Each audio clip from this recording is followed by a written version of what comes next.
The Friday Rugby Preview on Borders Rugby Radio with Stuart Cameron.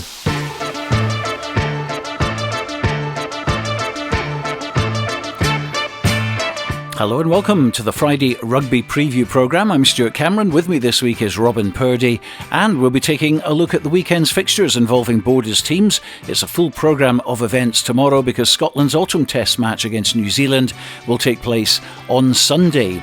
So let's start with our commentary match on Borders Rugby Radio tomorrow, which is the Premiership derby between Hawick and Jedforest. And as we know, Robin, it's been a very long time since Jedforest turned over Hawick.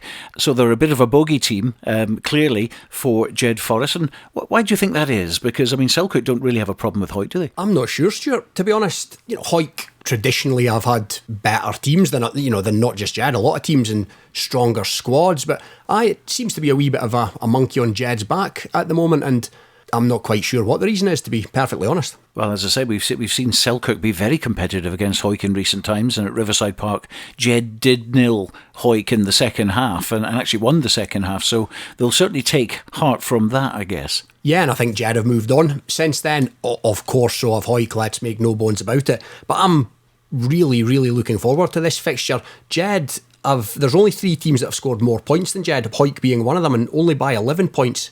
Accies and Curry being the other, and Jed can score points. Hawick's defence is mean. I think they've conceded a paltry 137 or something like that.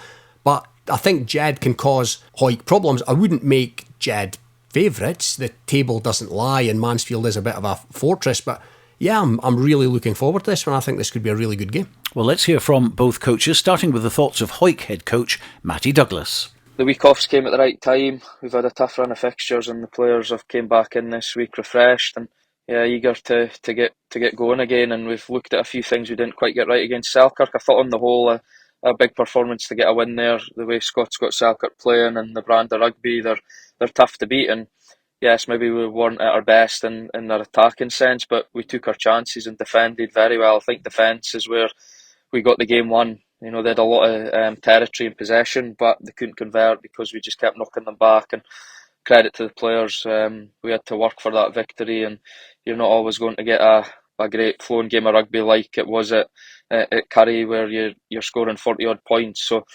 look, disappointed maybe not to get another try bonus, but there's been a lot of talk us not picking the same up as Currie or Accies. But for me, it's about winning the game. First and foremost, you win the game, and bonus points come along with that. And our attack at times maybe hasn't been the greatest, but we're working really hard to try and fix that, and the players are buying into what we're wanting to do. So the bonus points will come. But for me, if you beat teams around you that are below you and maybe above you, then you're putting them under pressure. So yeah, on the whole, we look into Jed this week full of confidence. I think this is going to be a massive game for what we want to do this season. This is a must win. And if we get the structure and the game plan right, and we're hoping to put real pressure on them, but at the same time, Jed have improved every week since the start of the season, and they have got one of the best backlines in the league if they get ball and clean ball. I said that at the start of the season, so we know we didn't deal with them very well in the second half at Jed. They stretched us quite a lot, so we know what's coming, and they'll be eager to get a win at Mansfield. So yeah, look, we're going to have to be at the top of our game, bring a lot of fight to the game, and it's a border derby. It's got to be who wants it the most. So yeah, looking at team news, a lot of competition for places this week.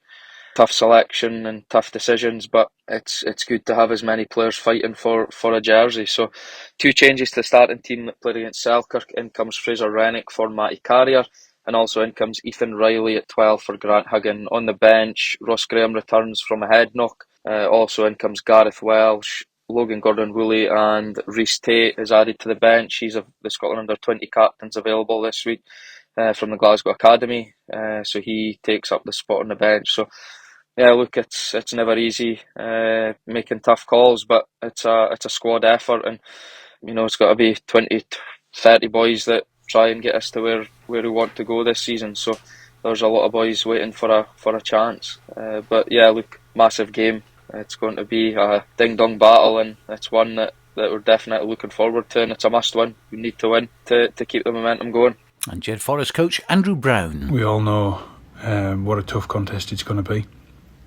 Obviously, Hawick are undefeated in the league and doing really well. Obviously the physicality in the pack, we know how sharp their back row is and how direct the number 8 is, how direct the centres can be. Obviously gives them a great platform to work off. Last week out, we had a great game against Curry. The boys put a fantastic performance together.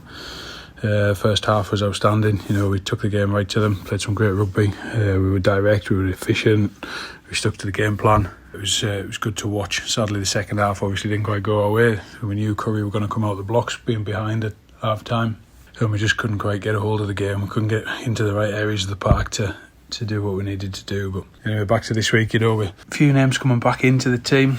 Matt Atkinson comes back into the second row after a bit of a knee injury to join Clark Skeldon. Obviously the skipper's having a great season and his work rate's just unreal. He's everywhere. We've got Gary Young will be back at number 8 after a bit of a hamstring injury.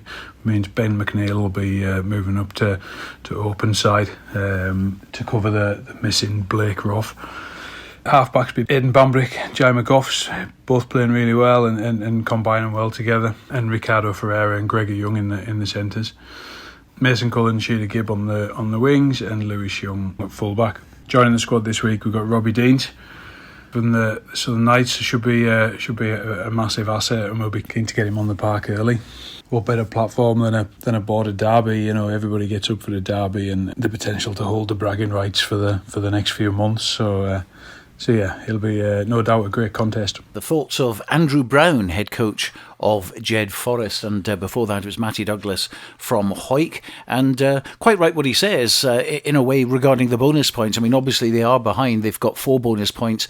Embrackis have 7, Curry have 8. But as he says, if he actually beats Embrackis and Curry in the return matches, it's not really going to matter. But of course, if they do get turned over, then it will start to matter. Yeah, and both of those matches Mansfield, I hasten to add, Hawick have seen Curry off at Millennium and seen Aki's off at Rayburn Place, so Hawick are in a really good place at the moment, in my opinion. I've been so impressed with them this season.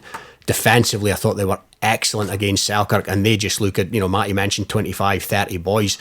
They look like all the boys, the coaching staff, the management, they are all pulling in the same direction, and that to me is so evident. My word, Fraser Rennick comes in, as nonchalant as you like. Fraser Rennick comes in this week, and Rhys Tate, onto the bench, the Scotland under-20 captain. Hawick in a good place at the moment. The torpedo, we call him, don't we, after that famous tackle on his debut. And I think that was against Glasgow Hawks at Mansfield Park last season. Yeah. Now, Andrew Brown at Jedforest, a man there very determined, no fear. They've got nothing to lose because, they've got a bad record against Hawick, but, it's going to fall sometime. Why not now? Yeah, as I said before, Jed, in an attacking sense at least, are there or thereabouts. They're one of the top 4 attacking teams in the division. I'll be honest, as a Jed fan, if you'd said to me, Stuart, before the start of the season, here is 9th place, I would have bitten your hand off, to be candidly honest about it. And I think Jed therefore have done great. They're 3 from 9, but to me, if I'm being candidly honest, Jed's objective based on their performances last season was to avoid relegation. Now, I don't see them challenging for the top 4, so that objective to me still remains the same. And if they can keep picking up bonus points, I don't think Jed target this Hawick game as a win. It's Hawick, it's the league leaders, the unbeaten league leaders at Mansfield. Jed have got Musselburgh upcoming, they've got Heriots further down the track, and they've got GHA at home. Jed need another couple of wins maybe to secure that status in the top division. Even if they lose games, if they can keep picking up bonus points, whether they be try bonus points or losing bonus points, then Jed are in a good place. And I think realistically, anything above 10th position for Jed, and they've went great guns this season, if I'm being honest. Because at the halfway point, they're on 18 points, double that. You're 36 as you're well away from the relegation zone. And of course, clearly, it's looking like at the top of the table, we're talking Hawick, Embrackis, Curry, Glasgow Hawks and Selkirk. Mar might have a sting in the tail, but don't forget they've lost 6 of their 9. A lot will be resting on the Glasgow Hawks Selkirk game, which we'll have a look now, because obviously a very important match match for Selkirk as they take on 4th place Glasgow Hawks on the road. Selkirk currently in 5th. But although they've lost their last 2 home games against Currie and Hawick, their away form has been very, very good this season. In fact, they haven't lost yet, a draw and 3 wins. Let's hear from head coach Scott White. One, we're really looking forward to going up to Ballgrey and Glasgow Hawks.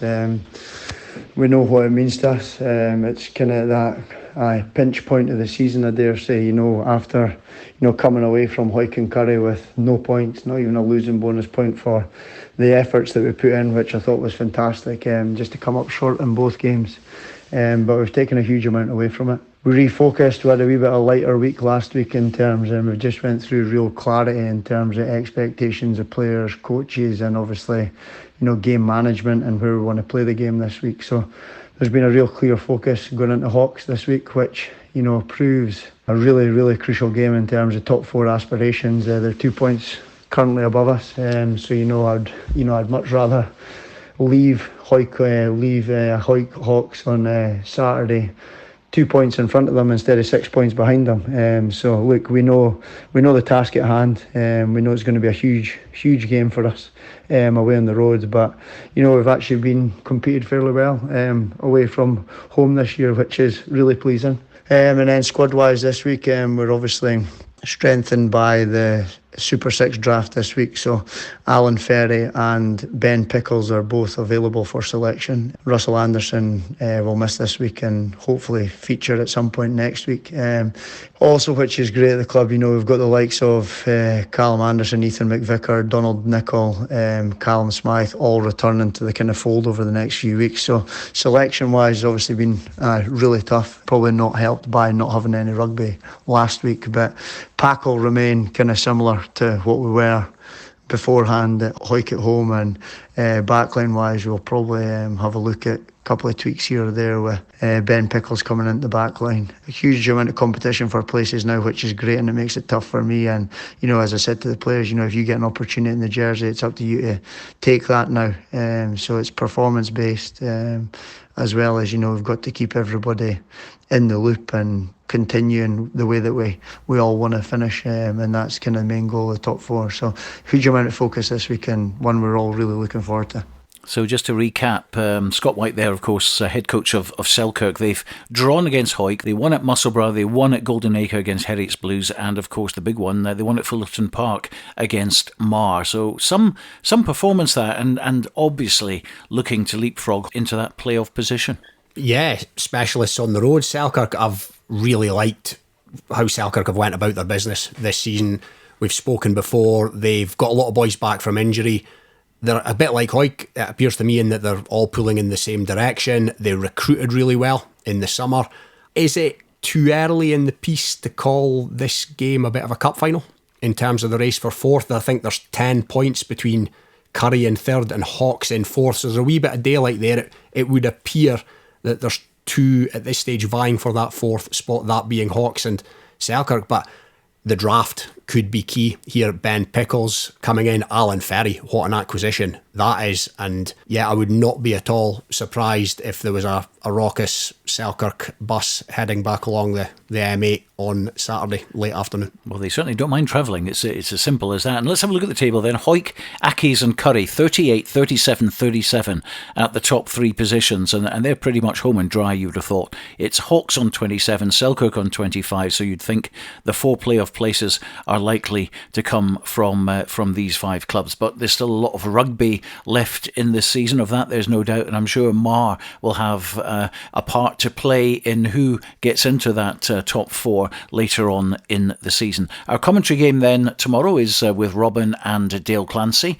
Hawick against Jedforest at Mansfield Park. Kicks off at 3 o'clock. It's a 2 o'clock start for us, and of course a lot of 2 o'clock matches tomorrow. In fact, everyone in the Premiership apart from Hawick Jed kicking off at 2, so we'll be bringing you live updates throughout the afternoon.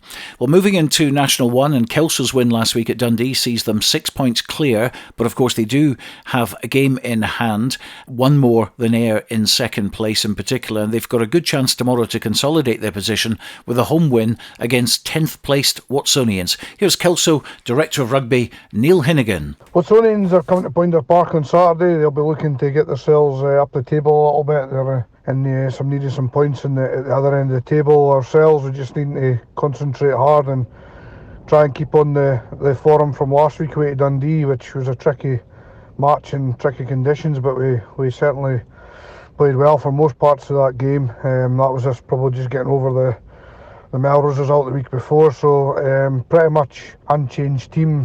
Starting lineup wise, on the bench, sees a little bit of a juggle around. Ewan Knox comes in to the bench after being injured at Melrose, and Murray Woodcock drops out and Fergus Common comes in, who's been playing very well for Kelso Sharks, so he deserves another chance.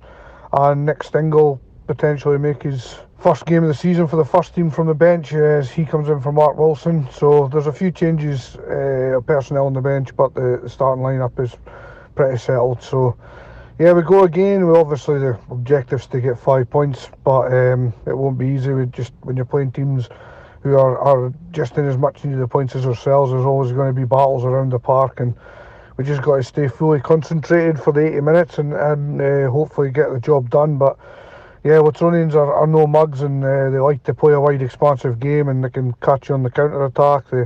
They've got some very good players and a youthful team, and we're fully aware that it's going to be a hard one, but one we're hoping that we can do well in and hoping we can get another 5 points. That's Neil Hinnigan. Kelso going very well on the road, putting 50-odd points past Dundee. And let's not forget, as he told us last week, Dundee had won probably the last 20 years of home games against Kelso.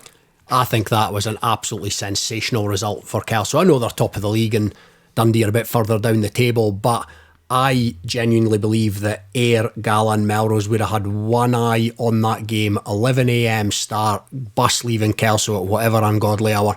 I think those three teams would have had one eye on that as a Kelso banana skin, and they have absolutely put Dundee to the sword, and I think that is a massive boost for them for the rest of the season. This Saturday, Watsonians have got a wee bit to play for, given they sit in 10th and 3 go down. The only thing that can undo Kelso this weekend, I would say, is complacency creeping in. I just don't see that based on who Kelso have at the helm. Kev Utterson, Bruce McNeil and the wily character that is Neil Hinnigan. I just don't see complacency creeping in, and they've got a decent squad as well, boys vying for places, and I can't see anything other than a home win there, and I'd be surprised if it wasn't a 5-pointer. Yeah, they've just had the one blip, of course, against Melrose on the 3G pitch, which they don't seem to like the 3Gs. It'll be very interesting to see what happens when they go up to Highland, of course, but surely no problems at Poynter Park for them on this occasion. Now, we've been watching Ayr sneak up to second with Gala and Melrose just behind them, but of course, after a game against Biggar, Ayr will be playing Gala twice, Kelso and Highland in the next 4 matches, so we're going to see how serious their challenge is as they face the teams in the top half, and that really is going to be crucial. They're not in the Borders, obviously, and the other 3 teams in the top 4 are from the Borders, so naturally we've paid a wee bit more attention to Kelso, Gala and Melrose, but Ayr have came up on the rails, almost under the radar, and they are right where they need to be, right there or thereabouts. As you say, massive 4 weeks for them, which will absolutely determine the rest of their season. If they don't go up as champions, only one going up, as we keep saying, this league is the gift that keeps on giving. If Ayr don't go up, they will have a say on who does. Well, let's hear from Stuart Johnson now. The Gala head coach had this to say about the home match against Stirling County at Netherdale. Obviously going into this game with a bit of confidence now after a bonus point win in our last outing up at Stumel, and then a week off just to let the bodies recover, so should be nice and fresh. Obviously, Stirling will be coming into this full of confidence as well after a very good result against Highland, 34-13 in their last outing. Team-wise, Marius is missing again, which is a big loss up front, but Michael Angus comes onto the bench after impressing against Stumel with no less than 4 scrum penalties in that game. The rest of the team's pretty settled from that Stumel game. Obviously boosted. Stevie Cairns comes back on the bench to add some experience, and Fraser Wilson gets his first outing of the season. 17-year-old academy player who's got Scotland under-18 prospects. He's not played any rugby this season due to an ongoing hamstring injury, so he'll be looking to impress off the bench, and he's a very good prospect for us coming through the system at Gala, so it's good for him to get a run about. So a very important game for Gala. Yeah, and again, like Kelso, you'd expect Gala to win at home to Stirling. Gala seemed to have dropped out the reckoning a wee bit, or perceived to have dropped out the reckoning a wee bit, because they lost 2 on the bounce. But again, like Ayr, Gala are right there or thereabouts, still very much in the shake-up. Because of the nature of this league, they probably are in a place where they're just about going to need to go unbeaten, I would suggest, but I don't see them coming unstuck at home to Stirling on Saturday. Well, again, the next few weeks are going to be giving us a better idea of who the contenders are for that one promotion spot. Well, also hoping to be in the mix by the time December comes round are Melrose. They face Highland away from home.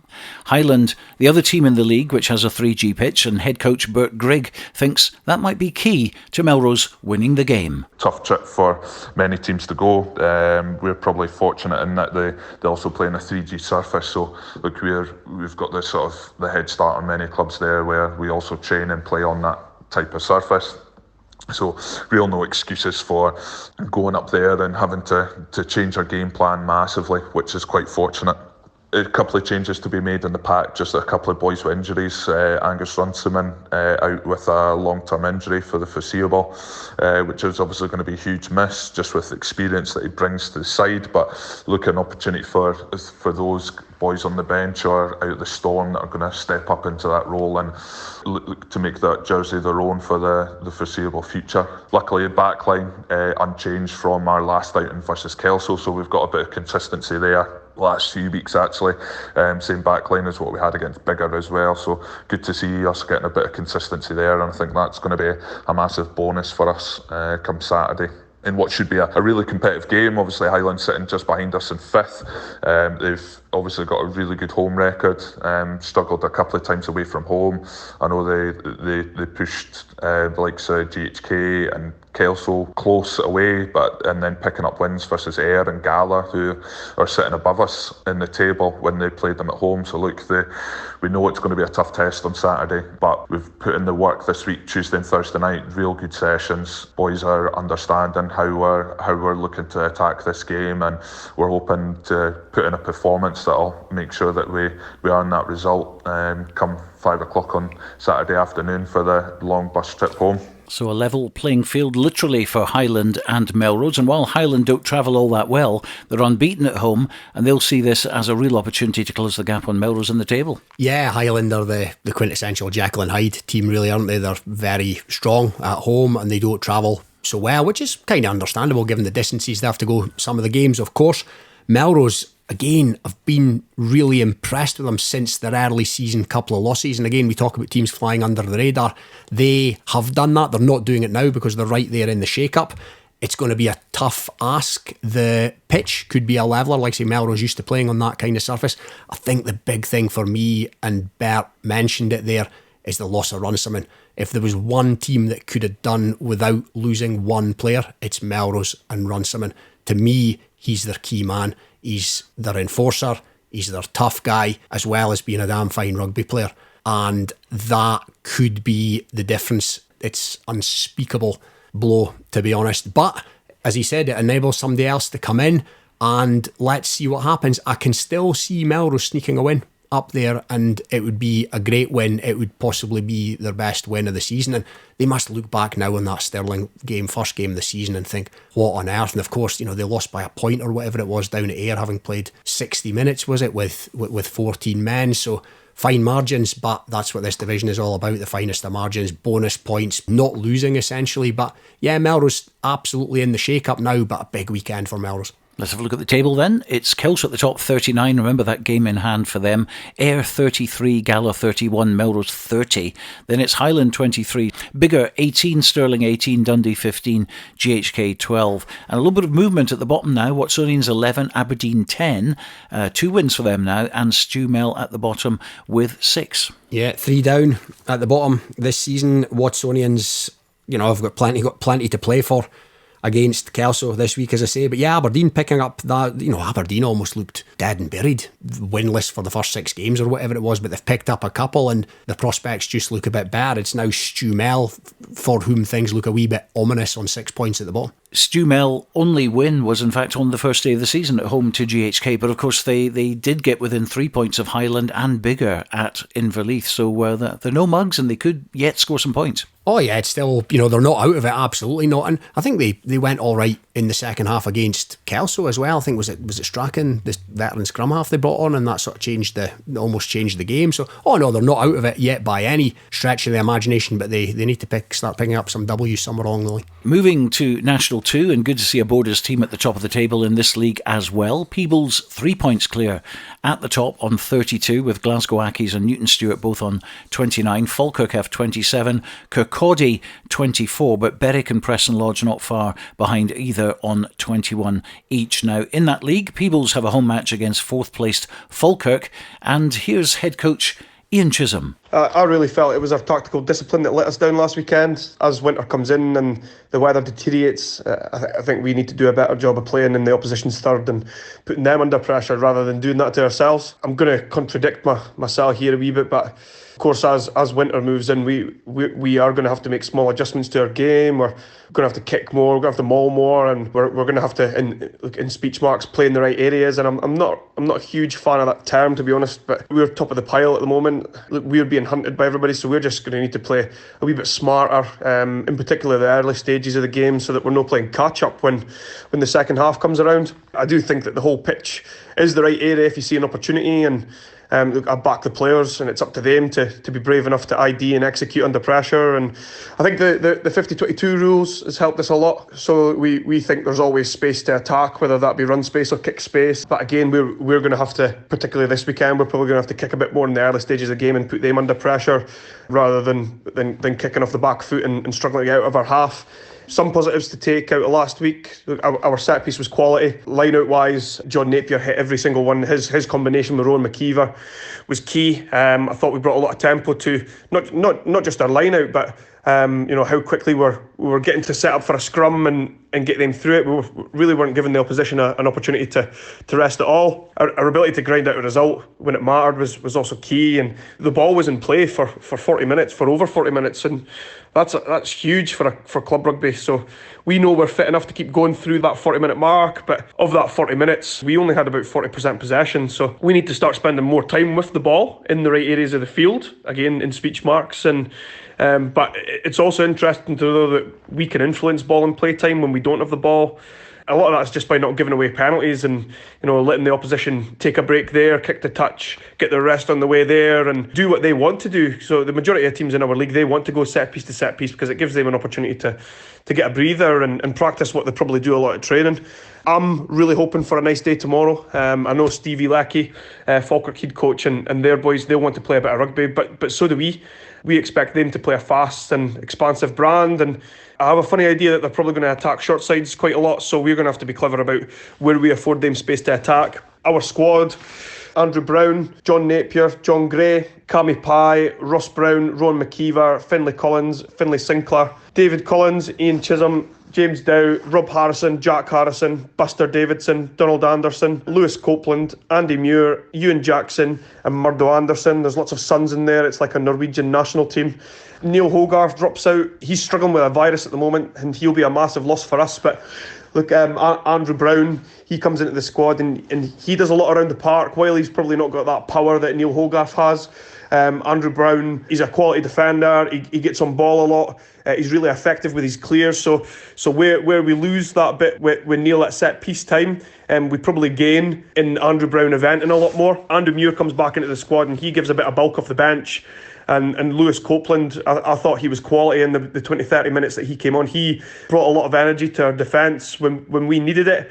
His ability to get off the line, and Lewis and Copey's he's desperate to be involved and he's desperate to learn. He's probably one of our most active players. If we can get a result there, it just gives us a bit more of a cushion and a bit more confidence coming into our last two games before the second round.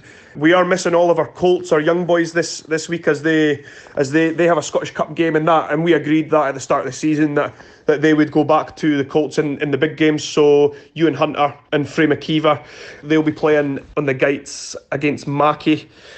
before the first 15 game, and really looking forward to how they drop back then and show a bit of leadership really and take the bull by the horns. And look, it's important that these boys don't try too hard and they don't try and do too much, and they build into the game, but excited for them and excited for the boys that are coming into our squad because of the hole that they leave. So, Ian Chisholm, never short of a few words, and Peebles building in confidence all the time, and very, very good at home. Yeah, he's doing a great job, Ian, isn't he? And he's not short on his analysis. Anyway, that's for sure enough. As I said previously, I really like listening to him. He's very, very knowledgeable when it comes to the game of rugby. And Peebles should beat Falkirk at home, but Falkirk have been going about their business reasonably steadily, and they've kind of come more into the reckoning as the weeks have gone on. But yeah, I'd still fancy Peebles again. He's speaking about their fitness and their squad, etc. And I'd fancy Peebles, but I don't see it being a walk in the park. They possibly would have been slightly disappointed. I think he alluded to it there, Ian. He's an honest guy. I think they're possibly slightly disappointed not to pick up a bonus in their last game. It maybe was predicted that they would, but hey, they're top of the pile, and that is where they need to be. And they'll be looking to cement that with minimally 4 points this weekend. And a strange old league, isn't it, National 2? Because we've seen, Falkirk have only lost twice, one of them to Berwick, of course, and Peebles only lost to Preston Lodge, who are in the bottom half of the table. And of course, let's not forget, we keep on talking about in National 1, 3 going down. National 2, 5 go down. 5 going out. It's hard to keep up, to be honest, with who's going where or who could end up where next season. But yeah, we spoke early in the piece in this particular league, and it looked like Kirkcaldy and Preston Lodge were going to be the boys, but they've dropped right out of proceedings, and Peebles have come to the fore along with Glasgow Accies, and Newton Stuart are right up there, all credit to them. And Berwick are still look up the table, but they need to keep one eye on what's happening behind them as well. As you say, 5 going down, my word. Well, Berwick are currently in 6th position, and they'll be taking on Dumfries, who are in 8th division, but it is at Dumfries. Let's hear from Paul Pringle from the coaching staff. After the disappointing last-minute loss against Glasgow Accies last week, we're hoping to put things right on the road this Saturday away to Dumfries. In terms of team selection, great news is 18 of the 19 squad last week are available. The only exception being club vice-captain Alistair Grieve is away, so Alex Derbyshire returns to the squad to make up the 19. We're expecting a hard game. I think we quickly realised that every game in this league is hard, and that really it's about who turns up on the day will get the result. So fingers crossed we can put the record right and get back on the winning trail. But we know it'll be a tough game. So Berwick doing well, but they can do themselves a lot of good with a win at Dumfries, definitely. Yeah, when we look at the table, Berwick are 5 points above Dumfries. Dumfries are 5th bottom, so if it ended today, Dumfries are going down. So there's a 5-point gap there. Berwick are 5 points safe, if you like, at the moment. So yeah, 4 or 5 points over there for Berwick would be a massive fillip for them, and just put a bit more daylight between them and those unfortunate 5 that currently occupy the relegation places. It certainly focuses the mind, doesn't it? 5 going down. It gives you something to think about, doesn't it? In any normal season, you could be sitting 4th from bottom maybe, and just about already being safe if the bottom team or the bottom 2 teams are kind of cut adrift. But no, you've still got plenty to think about unless you're in the upper echelons. Absolutely, and of course in Division 3, 6 go down, so it's even worse there. But of course, a National League Division 4 being introduced next season, and the reason for all this, of course, is because they're uniformly making them 10-team leagues from the Premiership right down to the National League Division 4. So that's 50 clubs playing National Rugby next season. Hence the upheaval. Well, in East League 1, Duns travel to Leith, while unbeaten Langholm will go up against Livingston in Division 2. Now, Livingston, a team in 2nd place, just behind Langholm, but the game is being played at Milntown, and captain of the club is Nathan Smith. This week, after 2 weeks off with no matches due to the autumn internationals, we're at home this week to Livingston, who are 2nd in the league table, so they're pushing on to try and catch us, but we see it as an opportunity to give ourselves more control in the league table and hopefully widen that gap and give ourselves the best chance possible. Playing them up there we didn't really expect what they came with. We were expecting a much bigger pack that would come direct and just round the corner, but they actually showed that they'd played in a different way completely. They had a lot of youngsters come up through, so the pack was more mobile and lighter, and they really pushed us. It was just down to luck, really, that we managed to scrape away with that win. So we know what's coming, basically. Team-wise, we're lucky, really. We've managed to keep the same sort of base to the squad the whole way through, a real solid spine to the team. And it's the same this week, really. We've got away with not having many injuries or anything. One coming back, though, is Eddie Turner. He missed a few matches there with illness, and he's been back in training for a couple of weeks now, so he looks sharp as ever. So we're glad to have him back. He's really solid carrier and just really shoes up to the back row there, so we're chuffed to have him back. We've got a few important games now leading up to Christmas. Obviously Livingston being in second, and then we've got Corstorphine at the end of the month. So if we can get the wins in these places, then, like I said before, we're starting to put things into our own control up at the top of the table, and we can start to create that gap at the top. In a league, I say it every week, but any team can beat anybody in this league, and it's showing. Doesn't matter if you're home, away, or who you're playing. Anyone can beat anyone, so just need to put as much control into our hands as we possibly can, and just keep going week to week, and hopefully keep getting the wins. So it's interesting, of course, Langholm, Hawick Quins and Kelso Ladies are the 4 teams unbeaten in the Borders, and that's pretty impressive at the more or less halfway stage. Oh yeah, Langholm going really well. This season they're 5 wins from 5 games. Big game, as you say, at home to second place Livingston, top of the table stuff. See there that Langholm are on 23 points and Livingston are on 22. Now Langholm have got a game in hand, but Livingston, in fairness, have got 5 try bonus points from their 6 games, hence the reason there's only 2 points between them in the league. And yeah, again, this big game, we talk about big games in all the divisions, but big old game down at Millentown there. Again, it's straightforward enough to say, but Langholm will be looking to put daylight, or they will put daylight with a win, and that will stand them in good stead for the rest of the campaign. Langholm disappointed just to miss out on the last day of the season, so they'll be really focused to get into East League One, and to be honest, they certainly, as a club, they deserve to be back up in East League One again. Oh, here's hoping. Yeah, Langholm, it's a great setup down there, and I don't mean to sound condescending here. I almost said, they battle for it. They battle for everything on the field. They always have. They've always punched above their weight, and I mean that in the best possible sense. And yeah, I'd love to see them come up this season. And what better way to go about that than 5 wins from 5? Let's hope it's 6 from 6 come Saturday tea time. Well, Hoytlandine are at the other end of the table. No win for them yet. In fact, they're on -3 because they were docked some points as well. But they take on Pennycook, and we wish them the best with that one. On to East 3, and all our 3 clubs are in action. Let's start with Hawick Quins, who have yet to taste defeat this season since their comeback into rugby after a year not playing. They're away to Liberton, and the Quins' Adam Hall now looks forward to the match. We're looking forward to getting back into league action this week away at Liberton. As always, at this level, away games seem to be much more of a challenge to get a team together, and we've got no short of 10 unavailable from the Gala IM game due to work commitments, holidays. Just a pity they've all came at once, but we've still got a squad at the moment of 16 going to Liberton, and we believe it'll be competitive enough to hopefully put in a show and get the victory. So that's Adam Hall, so a little bit depleted, but they feel there's enough in the tank to do the business. Yeah, and it'll be a tricky tie up there at Liberton. I think Liberton are second in the table with 3 wins from 5. As you say, the Quins are 100%, but they've only played 3 games. And I think,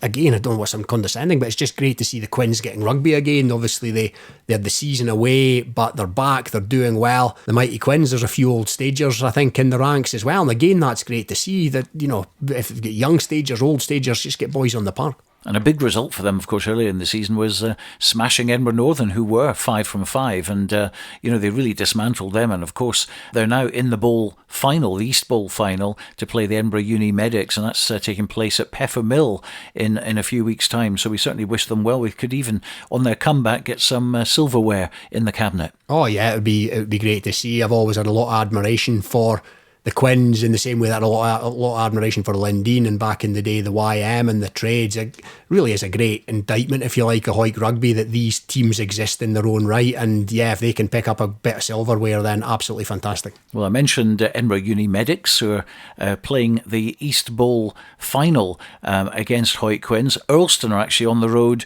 at Peffermill, which is where Edinburgh Uni Medics play, and their captain, who is always positive, Aaron Patterson, he gave us his thoughts. Peffermill's a wonderful pitch to play on, nice and flat.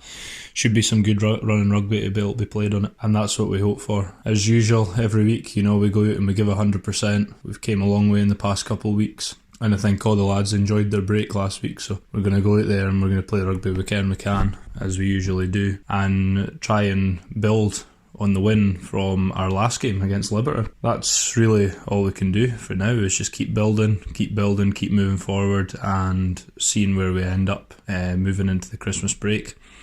Hopefully with another couple wins under our belt and something to give the lads a bit of optimism.